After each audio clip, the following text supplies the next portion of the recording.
চলতি বছরের জুলাই মাসে দেশে মূল্যস্ফীতি ৮.৩২% নেমেছে, যা গেল ৮ মাসের মধ্যে সর্বনিম্ন। সাধারণ মানুষ বলছে, মূল্যস্ফীতি কমলেও তার প্রভাব নেই বাজারে। কোনো জিনিসের দাম একবার বাড়লে তা আর কমে না। নগদ নিয়ে এলো হার না মানা হার অফার। সর্বনিম্ন ১০,০০০ টাকা রেমিটেন্স নগদে পাঠালে থাকছে স্বর্ণের হার জেতার সুযোগ।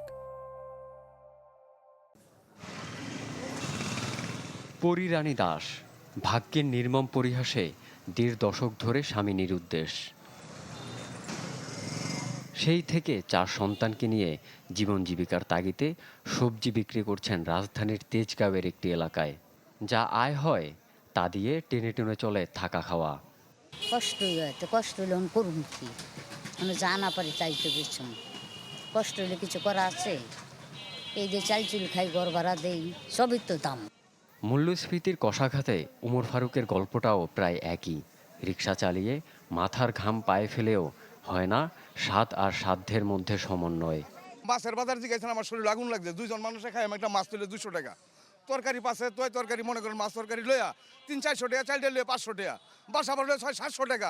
আমার মতন লোকে কাজ করি কয় টাকা? 200 টাকা নিজের খরচ আছে না। 1000 টাকার দরকার দৈনিক, একদিন 500 কাজ করলে আরেকদিন করতে পারি না।